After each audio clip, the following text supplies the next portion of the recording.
Mr.F.Emmanuel. That will be it. Then we'll come back to the first person, which is Chigozie, for a final submission. Mr.F.Emmanuel, sir, unmute yourself. Talk to us. Good evening to you, sir. Good afternoon, Mr. Good afternoon, Mr. Evix. Good afternoon, good morning from here. Thank you again for the opportunity to speak. My brother, give us a Monday. Thank you so much for the well-crafted submission. Mr. Chooks Bubeze, God bless you too for well-crafted submission. And all the panelists, those listening across the globe, I welcome you, and also greet each and every one of you.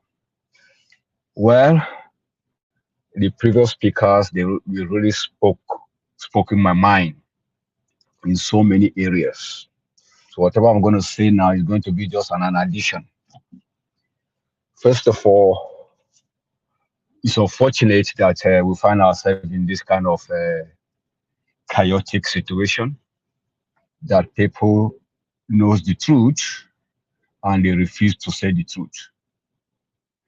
Until we embrace the truth, we will remain where we are, and we will never be free from this dungeon where we find ourselves. So you shall know the truth, and the truth shall make you free.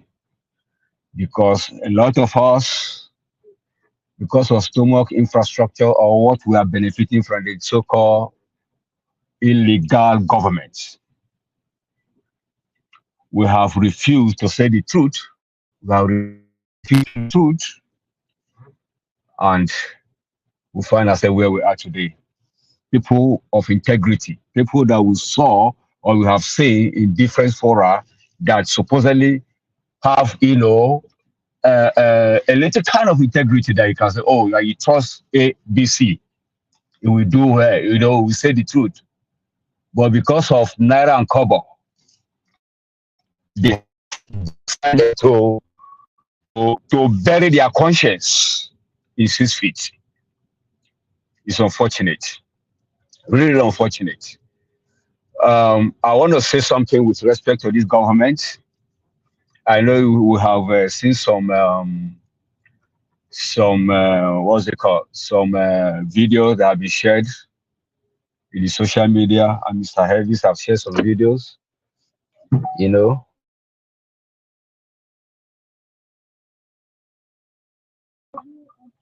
Afternoon. So basically, the government is running a borrowing government,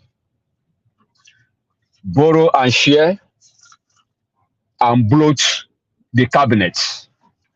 That is why you see different kind of appointment, both relevant and irrelevant appointments you've been given, because there is so much money to share, free money, borrowed money. No investment whatsoever, no project whatsoever, no construction whatsoever, no any. Is this the real hope? Of course, he has nothing to offer. When you steal a thing, when you pass through the window to steal a thing, you can't clean the house when you pass through the window. You have to go through the right door. You can't even park your car through the window. You have to go through the garage. So the right thing must be done for you to achieve any good thing. So I also want to, bring to us this afternoon, anyway, this Texas, Dallas, this certificate issue. It is assumed that the certificate has taken over all the things that Labour Party has submitted in tribunal. All the evidences, all the humongous evidences that were brought before the court, before the petition tribunal. I don't want us to focus on that. I don't want us to lose sight on that. I want us to stay on course, because it looks as if it's only this certificate that is on ground, that everybody focuses on certificates. Let's not forget that all our deposition with evidences that the tribunal has refused to look at, to even open it and check, to look at, to peruse, to really know what we brought to the court. So let's not forget that. I implore all of us, the Labour Party, and I'm calling all the obedience. We should still push on that also, not just only the certificate. The certificate is already known everywhere globally, whether you belong to a party or not.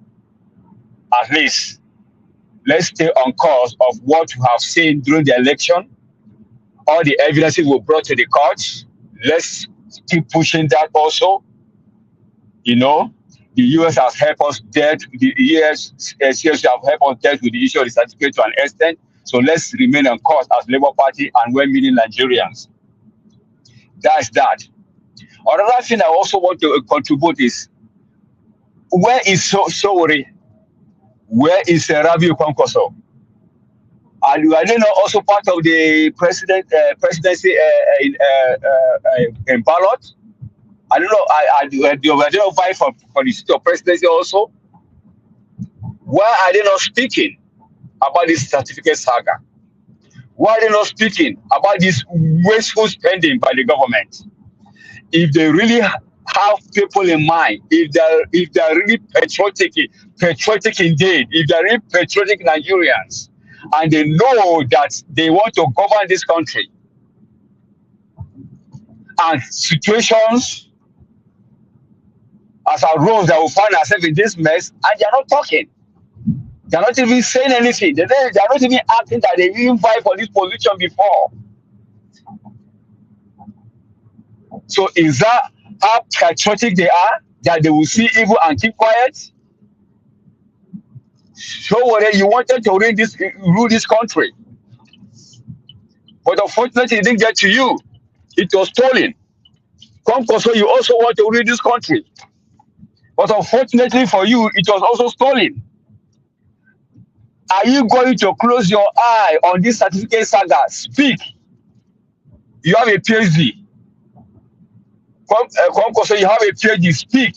At least you have an idea of what has to do with certificate. But you kept mute. So what? You also kept mute. Are we still one Nigeria?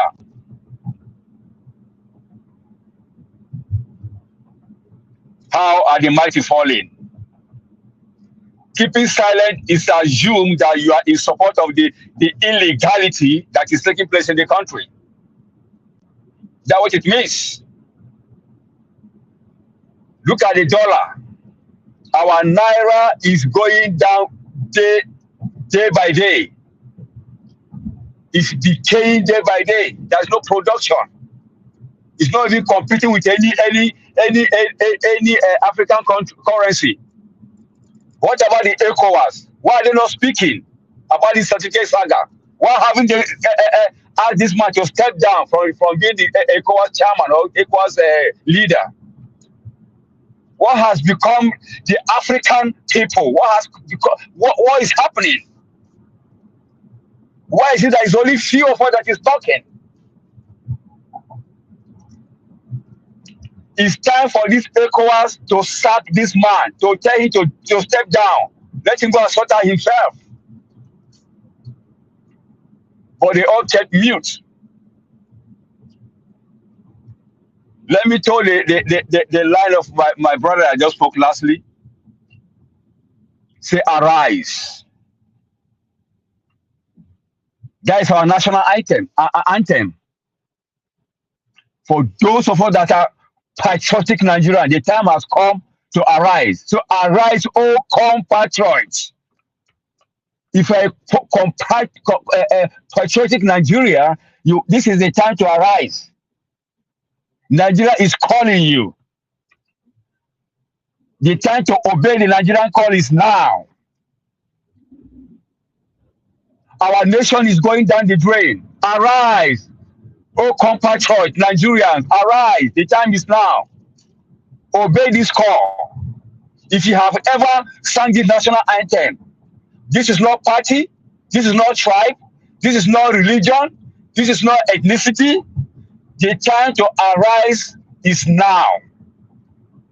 And to fix this Nigeria and to speak truth to government, to power. Let's get it fixed before the ocean take us away to unknown destination.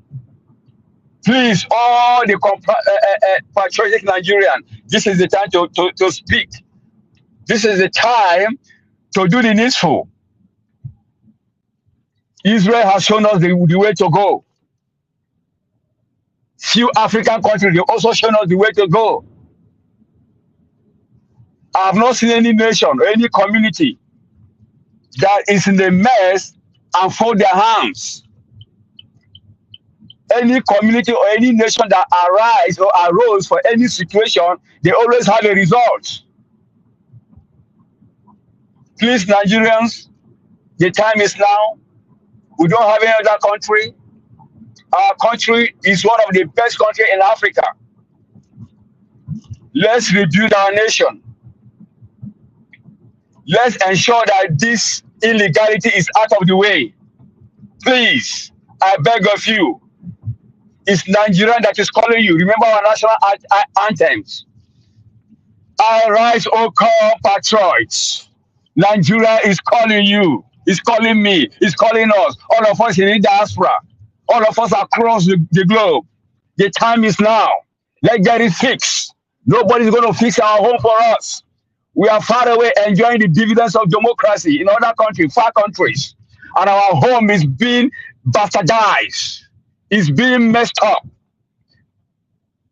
Are we going to fold our arms to see Nigeria go down the drain? Can't you see the sign in our currency? What can you use now to buy at this time? Absolutely nothing. Please, let's arise. Thank you. I rest my case for now. Thank you, Mr. Evix, for the time. Wow. F.Emmanuel, thank you very much. Thank you so much. I appreciate your wonderful submission. Wow. Thank you. Thank you. Thank you. The situation is really, really, really, really disheartening when you think any angles you try to look at the situation of Nigeria is so annoying. Okay, tell me now. Tell me one thing in Nigeria that is working. At least one. At least one. You know? None. Mr. Elvis. Yes, sir. Make I even interject. Sorry, I have to call. I caught you. Yeah. So if you think say you dey obodo you dey make money and you go come send that money go out and put it because dollar now 1,000 plus to $1. You think say you go come send maybe like 10,000 go out and put that money inside bank for you. If many of us don't forget, say some weeks ago or some months ago, most of those bank techs where they do security for banks, where we say that then they prevent hackers to enter Nigerian banks. You know, so most of them then japa for Nigeria. This government, where we say that Magoma government, then go just the chop eye, they chook eye for people accounts. Hey, who get this money? Who get that money? Even your money, if you send and go out, go home now, you not even secure. You are right. So we all need, if you think whether dollar now 1,000 plus now, if I send $10,000 go out, that one maybe now 10 million naira, they put inside my account. My brother, my sister, you just they play because that money before you even reach home, that money don't finish. But another thing is also depreciating. Exactly, because that money don't lose value. Exactly. We get some money for our account before. Because many of you listening to me right now, before Bola Ahmed Tinubu came into power, many of us were having at least some change in our account in Nigeria. But today you are regretting it. If you were let assume you were having 20 million or 50 million in your account before Tinubu came in, that time dollar was 350, right? Today now, just check how much you have lost. You know, the thing is affecting everybody. Everybody. Plus, say you must remember, say the bank for Nigeria, they be like rats. When we say if you see fish, they won't finish that fish. Then when they come out your money small, say now interest charges. Before you know, your money don't finish. Nigeria, man.